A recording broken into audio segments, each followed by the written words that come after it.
Okay, good morning. October 2, no? About 6:30 a.m. No? So, umpisahan natin yung ating analysis sa Forex Factory, no? Kasi may nagtanong kahapon na para bang uh, I'm, I'm not sure doon sa tanong pero parang yun ang dating is parang lumalakas yung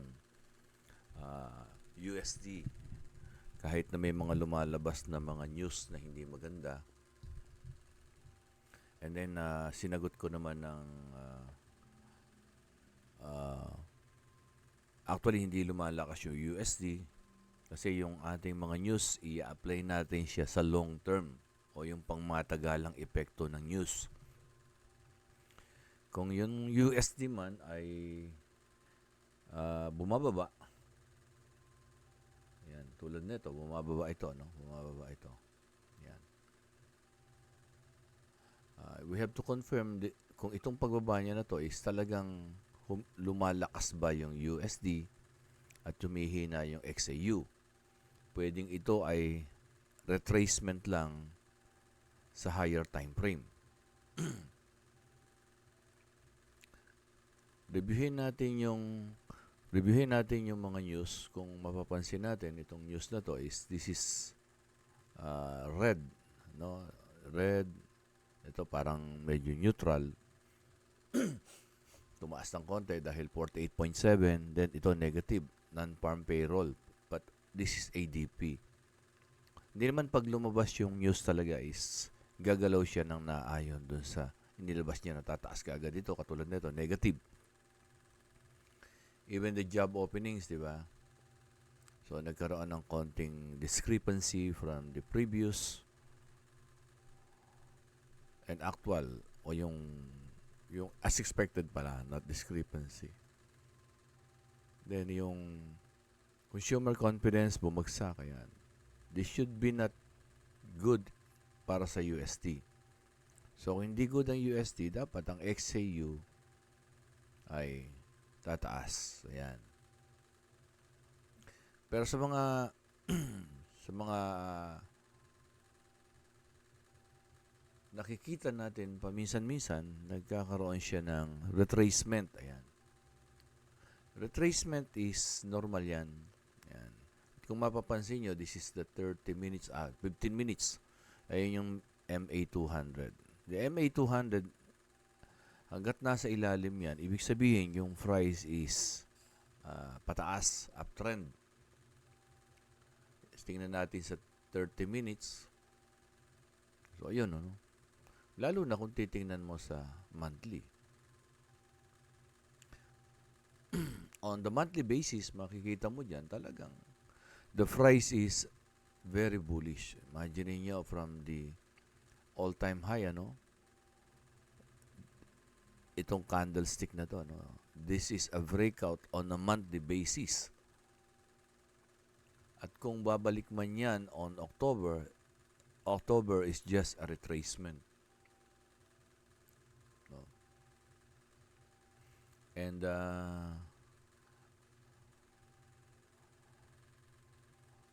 our non-farm payroll is about to release on October 3 or bukas, Friday. So, sabi dito, previous is 22, parang sinasabi, tataas daw. 52K. So, parang bababa, no? Parang ganun ang dadating. Parang bababa. Somehow, minsan, mayroong tinatawag na manipulation talaga of the data. Kung yan ay tataas yung data ng non-farm payroll, XAU most likely will go down. For what? For a retracement. Where? Tingnan natin. On the weekly. Kasi hindi natin makikita yung nangyari sa loob ng candlestick na yan. Kung hindi tayo bababa ng daily, weekly, daily. Tingnan natin sa weekly. Remember, our weekly, meron tayong fair value gap na unfilled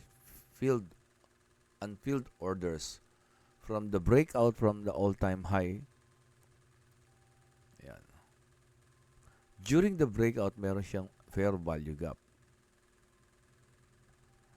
So, the fair value gap from the weekly, hindi naman yan kaagad babalikan. Pero, kung pagkukonek-konektahin natin, ito, 22, biglang naging 52K, ano? Biglang tataas, ano? Bakit? May ganun ba? Biglang tataas yung mga trabaho. In a matter of month, pwede siguro, pero pwedeng maging dahilan ito ng pagbagsak ng XAU-USD at para balikan itong fair value gap na weekly. Yun yung posibleng mangyari. Kaya, kung tayo magte-trade o kayo nagte-trade, kung meron na kayong kita, in and out lang. Masterin nyo yung entry, tapos pag meron na kayong kita, lumabas na kayo. Kasi ang nangyayari kay gold, kung papansinin nyo, talagang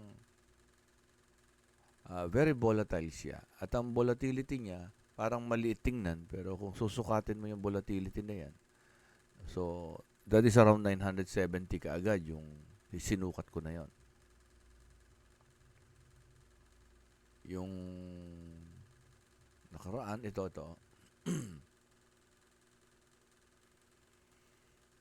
Ito, 700. So, ito ngayon, and kung mapapansin nyo, yung daily kahapon, ayan, yung daily kahapon, so this is, ayan, merong seller's rejection.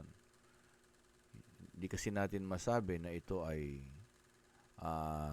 resistance kasi ala pang basihan sa kaliwa. So, most likely, this is a rejection from the seller. Posible talagang mag-retrace. Ganon din, hindi tumaas yung market ng dire-diretso pataas. Hindi siya dumiretso pataas ng diretso. So, posible na hindi rin siya bababa na diretsong pababa. At kung titingnan natin itong, ito mismo, tanggalin natin ito. Ito lang, tanggalin natin. This is the all-time high. Again, this is the all-time high. Sorry. Ito pala, ito. Ito yung all-time high. Tingnan nga natin yung sa yellow. Monthly. Ayun, yung all-time high nasa yellow. Para hindi tayo maligaw. Baba tayo ng weekly. So, ayun yung all-time high. Layo, Sa daily, so may another fair value gap.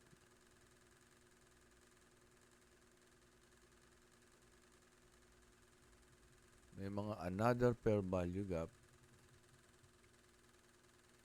Pero ito kasi halos tinamaan na to. Ayan, tinamaan na yan. Ayan, na-mitigate na yan.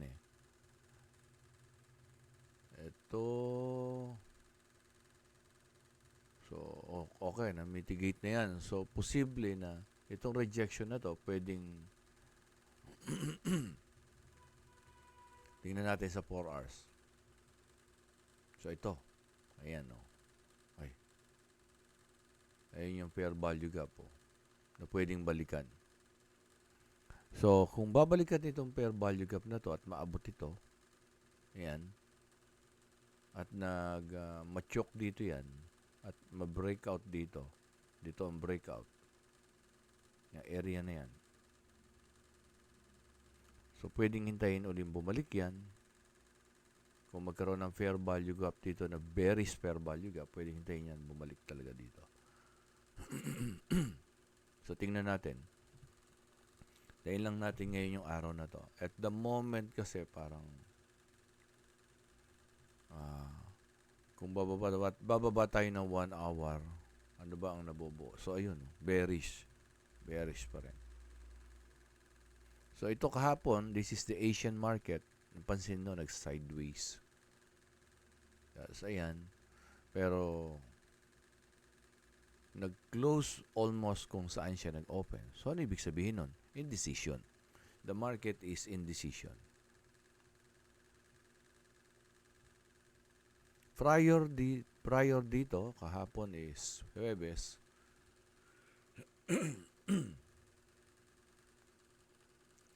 Prior dito, babalikan natin ito. So, itong balikan natin ito. Yan. Kung ito indecision, ano yung bago itong araw na to, ano naman nangyari dito?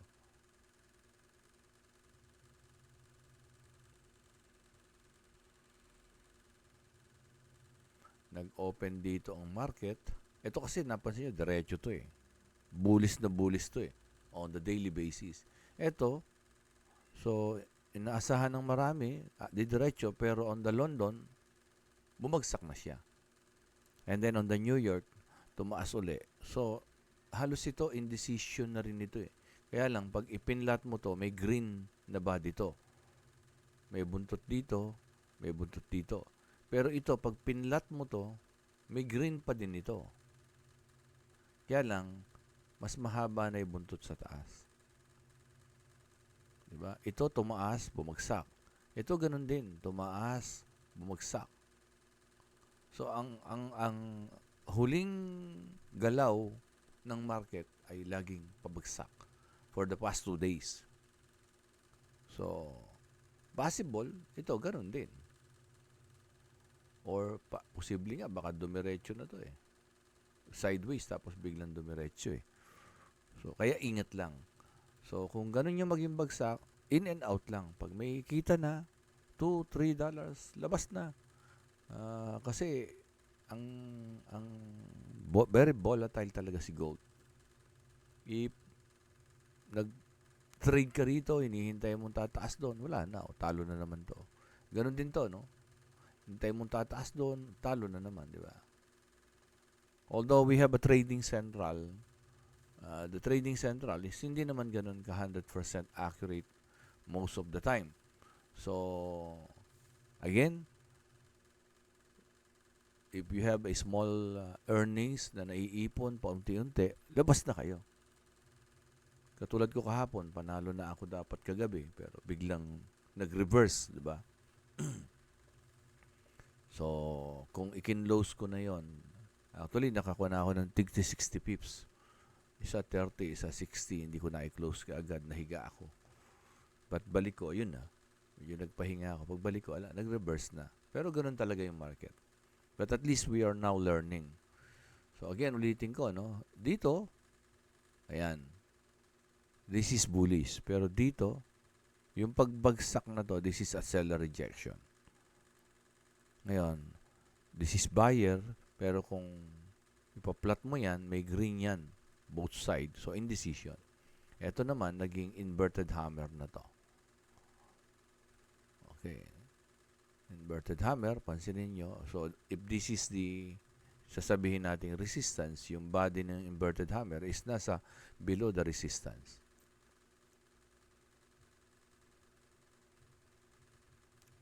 So, tingnan natin, balikan natin yung 4 hours. O, yun, no? Balikan natin daily. Ayan, daily. Ayan siya. Ayan siya, may inverted hammer na. So, ito yung maliit na body, may buntot sa taas, may buntot sa baba. Although na may haba pa yung buntot sa taas as the buyer, pero dito, nag-umpisa na siyang mag-reverse. Okay. Pero bullish pa rin ito, kaya nga lang, maaaring itong galaw na to is a retracement. Kasi bababa ito, biglang bumagsak ito eh. Because baka bukas bubuelo. Maaaring dito, o maaaring dito. O yan. Pwedeng balikan yan. O maaaring dumiretso rito. So, kaya nga, magre-react lang tayo. O maaaring dumiretso pa rin dito. Okay? And kung titingnan natin yung COT natin,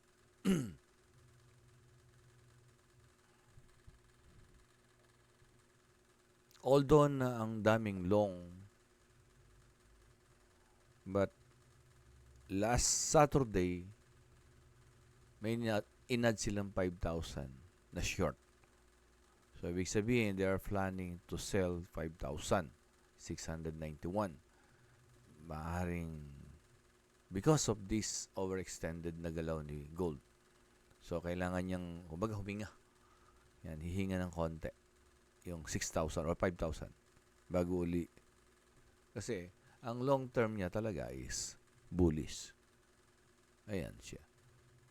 Bullish talaga siya. Pero kailangan huminga eh. Di ba? At ang mga traders, tao yan. Kailangan huminga ng tao. Inhale, exhale.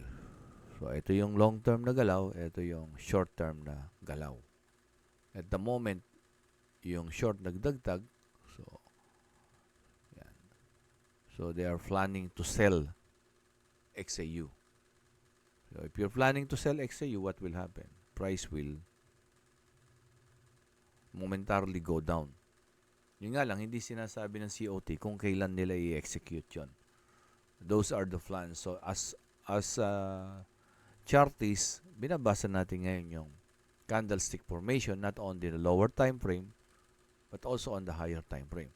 The higher time frame is a good breakout, so somehow, possibly there must be a good pullback na pwedeng mangyari for the next days to happen. Or maybe tomorrow, tingnan natin kung ano yung magiging galaw niya. Okay, thank you very much and sana unti-unti kayong nagiging familiar sa galawan niya.